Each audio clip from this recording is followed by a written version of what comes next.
Impress न करती है मैंने तेरी बात सोनी है। हेलो दोस्तों, मेरा नाम है पवन त्यागी और मेरा यूट्यूब चैनल है पवन त्यागी मंडोला। दोस्तों, आज हम इस यूट्यूब सीरीज में एक नया टॉपिक या नया सब्जेक्ट शुरू करने जा रहे हैं जो कि है जनरल साइंस। दोस्तों, जनरल साइंस के बारे में बात करेंगे, कितना कितना आएगा, फिजिक्स, केमिस्ट्री, बायोलॉजी, और फिर उसके बाद उनके डिटेल 1 बाय 1 सब्जेक्ट की बात करेंगे। तो सबसे पहले बात करते हैं जनरल साइंस। दोस्तों, किसी भी कंपटीशन एग्जाम की बात करता हूं मैं, चाहे वो ग्रुप डी से बात करूं, एमटीएस से बात करूं या अपर लेवल सीजीएल तक की भी बात करता हूं, तो साइंस, जनरल साइंस जरूर आती है। और इसके अंदर अगर जो बात की जाए तो जनरली 3 ही सेक्शन होते हैं। पहले तो होता है हमारा फिजिक्स वाला पोर्शन। अगर दूसरी बात करता हूं, दूसरा होता है केमिस्ट्री। और रेलवे के एग्जामों में तो साइंस 60-70% भी आ जाती है ग्रुप डी जैसे एग्जाम में। और तीसरा जो होता है इंपोर्टेंट, बायोलॉजी। ये सबसे इंपोर्टेंट होता है, इससे सबसे ज्यादा क्वेश्चन बायोलॉजी से बनते हैं, फिर केमिस्ट्री और फिजिक्स केमिस्ट्री का लगभग लगभग इक्वली रहता है, लेकिन बायोलॉजी की ज्यादा, इनके कंपेरेटिवली ज्यादा क्वेश्चंस बनते हैं, चाहे वो कोई भी एग्जाम क्यों ना हो। अगर दोस्तों हम बात करते हैं जनरल साइंस की, तो जनरल साइंस में पढ़ने तो हमको तीनों ही सब्जेक्ट पढ़ेंगे, लेकिन 1 बाय 1 हम इनको पढ़ेंगे। आज हमारा लेक्चर फर्स्ट है और इस लेक्चर फर्स्ट में हम शुरुआत करने जा रहे हैं बायोलॉजी। बिल्कुल बेसिक से चलेंगे और नॉर्मली जहां तक हमारे क्वेश्चन, इतना है कि क्वेश्चन आएंगे जरूर, डेफिनेटली। ऐसे हम नॉर्मली भी पढ़ सकते हैं, अगर जो बायोलॉजी को चाहे तो वो समझने के लिए भी बहुत काम आने वाली है। तो शुरुआत करते हैं हम सबसे पहले बायोलॉजी से, अपनी थर्ड बायोलॉजी, फिर बात करेंगे फिजिक्स या केमिस्ट्री, जो भी आपकी इच्छा होगी उसके अकॉर्डिंग बात कर लेंगे। लेकिन आज बात करते हैं बायोलॉजी, क्योंकि बायोलॉजी सबसे ज्यादा पोर्शन है, सबसे ज्यादा क्वेश्चन आते हैं, थोड़ा सा समझना भी इसको आसान है। पहले ऐसी चीज समझे जो हम पढ़ चुके, जो जिनको हम आसानी से समझ सकते हैं। चलिए, इनको मैं हटा देता। दोस्तों, बात करते हैं बायोलॉजी की। बायोलॉजी में सबसे पहले करते हैं, दोस्तों बायोलॉजी की बात करते हैं, तो बायोलॉजी में सबसे पहले ये जानते हैं कि आखिरकार बायोलॉजी का मतलब क्या होता है। ऐसे कौन से साइंटिस्ट थे जिन्होंने बायोलॉजी शब्द की खोज की, बायोलॉजी की डेफिनेशन दी या बायोलॉजी को समझाया। हिंदी इंग्लिश दोनों मीडियम में बताता हूं दोस्तों। बायोलॉजी मतलब जीव विज्ञान, ये तो आपको पता ही होगा, जीव विज्ञान। दोस्तों, अगर जो मैं बात करता हूं बायोलॉजी की, तो बायोलॉजी जो है जनरली 2 वर्डों से मिलकर बना होता है। वैसे तो जब बायोलॉजी वर्ड की शुरुआत हुई या जब इसका खोज हुई, तो ये ग्रीक वर्ड से लिया गया, ग्रीक भाषा से। आप जानते हैं जनरली हमारे साइंस के ग्रीक से ही ले जाते हैं। तो इसमें उस टाइम इसका बायोस और इधर होता है लोजस, ये बनते थे ग्रीक में। लेकिन हम अब क्या बना लेते हैं, बायो और लोजी, ये इस तरह से बनता है। ये ग्रीक में है, ये हमारा इंग्लिश भाषा में कह सकते हैं। बायो का जो मतलब होता है, बायो का मतलब होता है लिविंग, मतलब जीवन। और लॉजी का मतलब होता है स्टडी, मतलब अध्ययन। हिंदी में बोले तो अध्ययन। मींस दैट एक डेफिनेशन बनी कि ऑल लिविंग बीइंग्स या बीइंग्स या ऑर्गेनिज्म या जो भी है, वो क्या होते हैं, वो बायोलॉजी ही, उसकी डेफिनेशन ही बायोलॉजी है। तो मैं डेफिनेशन लिख देता हूं प्रॉपर्ली, आपके समझ में आ जाएगी। All living organism is known as biology। मतलब ऑल लिविंग ऑर्गेनिज्म की स्टडी, उनका अध्ययन, जितने भी जीवित हैं, जितने भी जीव हैं, उनके अध्ययन को ही हम बायोलॉजी कहते हैं। लेकिन ये तो बात हुई इसकी वर्ड के हिंदी मीनिंग की और इंग्लिश मीनिंग की। अब बात करता हूं मैं कि ये वर्ड जो है, ये ग्रीक भाषा का वर्ड दिया किसने था। ये जो बायोलॉजी वर्ड था, ये 1801 1801 में 2 साइंटिस्ट, लेमार्क, हिंदी में भी लिख दूंगा, और दूसरा था जिसका नाम लेमार्क और ट्रेवेनियस।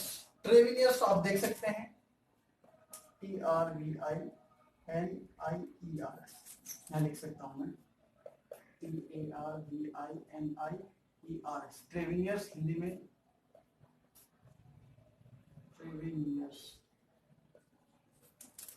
ट्रेविनियर्स। ठीक है, इन दो साइंटिस्टों ने बताया कि बायोलॉजी जैसा कोई वर्ड होता है। इन दो साइंटिस्टों ने, लेमार्क और ट्रेविनियर्स। और कौन सी ईयर में? 1801 में। तब पता चला बायोलॉजी, जीव विज्ञान के बारे में। अगर मैं बात करता हूं, ये तो इन्होंने वर्ड दिया, अगर मैं बात करता हूं दोस्तों बायोलॉजी की डेफिनेशन की, तो बायोलॉजी को परिभाषित या बायोलॉजी को डिफाइन किसने किया? तो बायोलॉजी को डिफाइन किया, उनका नाम था अरिस्टोटले। या अरस्तु हिंदी में भी लिख सकते हैं, अरस्तु भी लिख देते हैं कभी कभी, इस तरह से आप पढ़ सकते हैं, अरस्तु, इस तरह से। ये अरिस्टोटले या अरस्तु हिंदी में बोल सकते हैं। इन्होंने क्या किया? बायोलॉजी को डिफाइन किया। और इसी वजह से दोस्तों, इसी वजह से इनका नाम फादर ऑफ बायोलॉजी भी, फादर ऑफ बायोलॉजी, बायोलॉजी के जनक भी कहा गया, फादर ऑफ बायोलॉजी। इसी वजह से फादर ऑफ बायोलॉजी के, क्योंकि इन्होंने बायोलॉजी, जीव विज्ञान को पूरा डिफाइन किया। ये बात थी, हमने आपके सामने बात की। अगर जो मैं चाहूं तो आपके सामने फादर ऑफ बायोलॉजी। अच्छा दोस्तों, अगर जो बात करता हूं मैं डेफिनेशन की, एक प्रॉपर डेफिनेशन की, बायोलॉजी, जीव विज्ञान की डेफिनेशन की, तो वो डेफिनेशन लिख के भी दिखाऊंगा, लेकिन आप समझिए, जितने भी आप जान सकते हैं जीव जंतु, उनकी स्ट्रक्चर की बात करें, उनके सिस्टम की बात करें, हम सब कुछ उनके ऑल सिस्टम की हम स्टडी किसमें करते हैं? बायोलॉजी में करते हैं। तो सिंपल सी, जैसे कि इसके मीनिंग में ही इसकी डेफिनेशन छिपी है कि bio means all living organisms जो भी हैं, और लॉजी मीन्स स्टडी। इसका मतलब यह है कि डेफिनेशन भी एरिस्टोटल ने यही कहा कि जितने भी लिविंग ऑर्गेनिज्म हैं उनके अध्ययन को ही हम बायोलॉजी कहते हैं। ये इसकी डेफिनेशन है, शॉर्ट डेफिनेशन है। अगर मैं बात करता हूं दोस्तों थोड़ा सा बायोलॉजी के बारे में, डेफिनेशन तो आपने समझी, ऑल लिविंग ऑर्गेनिज्म। अगर मैं बात करता हूं बायोलॉजी के, बायोलॉजी को जनरली हम दो भागों में डिवाइड करेंगे, टू पार्ट्स में हम इसको क्लासिफाई करेंगे। कैसे? एक तो होती है हमारी बेसिक बायोलॉजी, एक होती है हमारी अप्लाइड बायोलॉजी। ये होती है हायर लेवल की, जो कि हम इधर कंपटीशन वाले एग्जाम में नहीं पढ़ते, अदर बड़ी क्लासों में 12th से बाद पढ़ा जाता है। लेकिन ये बेसिक जो बायोलॉजी है हमारे कंपटीशन में आती है। कैसे? इसके भी 3 पार्ट हैं, जैसे कि हम बात कर सकते हैं। पहला कौन सा होता है? जूलॉजी, आपने सुना होगा जूलॉजी, इसके बारे में बात करेंगे। उसके बाद होती है बॉटनी, और तीसरी ये होती है हमारी बेसिक बायोलॉजी। आप देख नहीं, एक और होती है, वैसे आप देख सकते हैं, आपने कहीं कहीं देखी होगी, माइक्रो। तीसरी कौन सी होती है?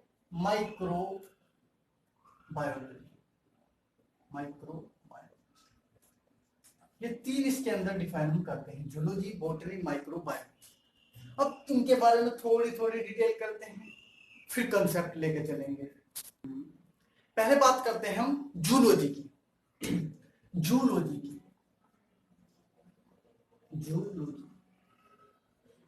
क्या होता है? जंतु विज्ञान होता है, एक तरह से आप देख सकते हैं। अगर जो दोस्तों मैं बात करता हूं जूलॉजी की डेफिनेशन की, जूलॉजी की परिभाषा की, तो जूलॉजी की परिभाषा की बात करूं तो जूलॉजी, जैसे जू समझ में आ रहा है कि इसमें एनिमल होते हैं, तो दोस्तों ऑल एनिमल्स, जितने भी एनिमल्स हैं वो सब जूलॉजी के अंदर आते हैं, चाहे उसमें ह्यूमन बीइंग हो चाहे एनिमल्स, पशु पक्षी टाइप हो, वो सब जूलॉजी के अंदर आते हैं। और उनकी स्टडी को ही ऑल एनिमल्स एंड ह्यूमंस, मैं लिख देता हूं आपके सामने, ह्यूमंस की स्टडी को ही हम जूलॉजी कहते हैं।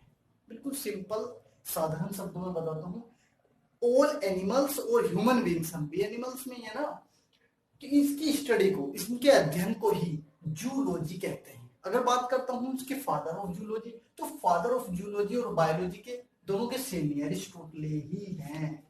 एरिस्टोटल ही हैं क्या? फादर ऑफ जूलॉजी, जंतु विज्ञान। कभी कभी क्वेश्चन आ जाता है फादर ऑफ जूलॉजी, तो भी नहीं है, बायोलॉजी ये भी है। अच्छा, एक जो एरिस्टोटल थे, इन्होंने बुक लिखी थी, उस बुक से पता चलता है कि जूलॉजी ये वो। तो इन्होंने एक बुक लिखी थी जो थी हिस्टोरिका। ये भी क्वेश्चन आता है कि बुक का नाम बताइए। Historia Animalium, Animalium, Historia Animalium. इस बुक से पता चलता है जूलॉजी के बारे में, जूलॉजी के जितने भी एनिमल्स, ह्यूमंस वगैरह के बारे में।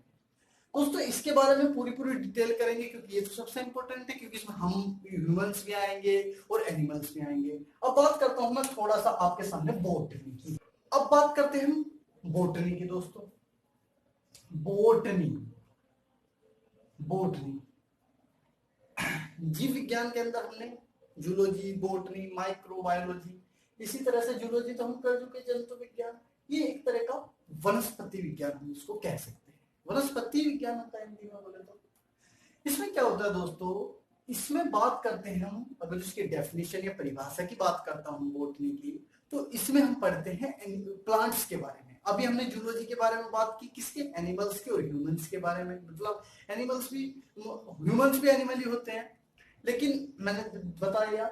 और बोटनी की बात करें तो इसमें ऑल प्लांट्स की होंगी, पादप जगत की, ऑल प्लांट्स।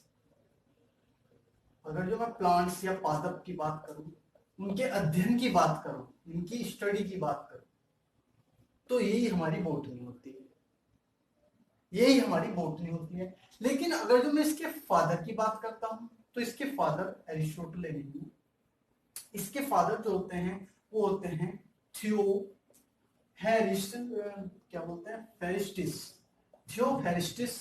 जो है फादर। कभी कभी बोलते हैं फादर ऑफ बोटनी, तो थियोफेरिस्टिस। थोड़ा नाम में कंफ्यूजन है, लेकिन आप याद रख सकते हैं, और ऑप्शन आएंगे तो आप कर सकते हैं। हाँ, एक बात और है, कभी कभी पूछ लेता है बोटनी का किस बुक से रिलेशन है, तो बुक का नाम भी बता देता हूं।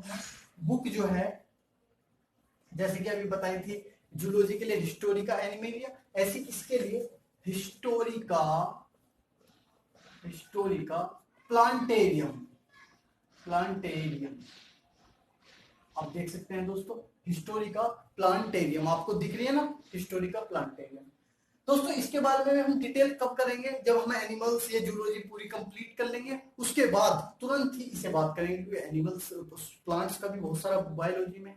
अब बात करते हैं थर्ड की, करते हैं दोस्तों अपने थर्ड की, जो है हमारा माइक्रोबायोलॉजी। ये जनरली हमको दिखने में कम लगता है कि माइक्रोबायोलॉजी का तो कम ही रोल है, लेकिन दोस्तों इसका बहुत रोल है। जितने भी वायरस, फंगस, बैक्टीरिया, ये सब कुछ इसके अंदर आने हैं। बायोलॉजी की बात करते हैं, तो माइक्रोबायोलॉजी की अगर जो मैं परिभाषा दूं, तो माइक्रोबायोलॉजी में हम वो ऑल ऑर्गेनिज्म और माइक्रो ऑर्गेनिज्म और माइक्रोवेव्स, ये जो वायरस वगैरह की जो श्रेणी है, ऑर्गेनिज्म और माइक्रोवेव्स बोलते हैं।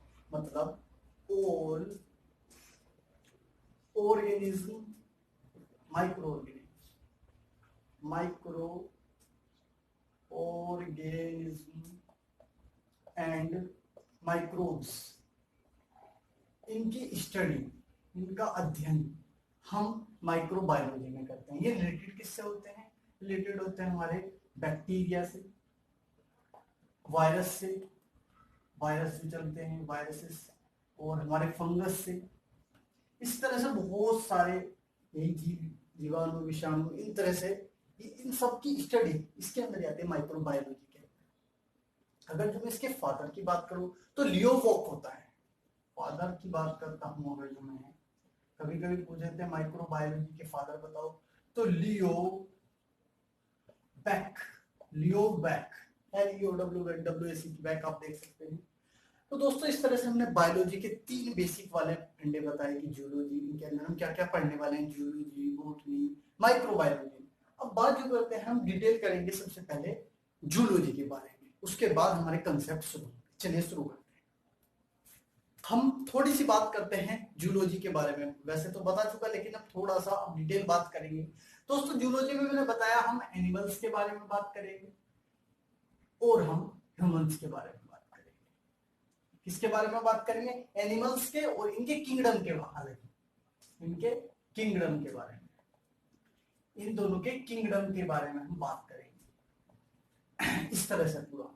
दोस्तों एक बात और बता देता हूं, इन्हें तो डिटेल करने से पहले हमारे बॉडी में 8 सिस्टम होते हैं, लेकिन उससे भी पहले एक बात बताता हूं कि शुरुआत क्या होती है। हमारी बॉडी किससे चलती है? सेल से। सेल के बाद क्या बनते हैं? टिश्यू, इनके बारे में डिटेल करेंगे।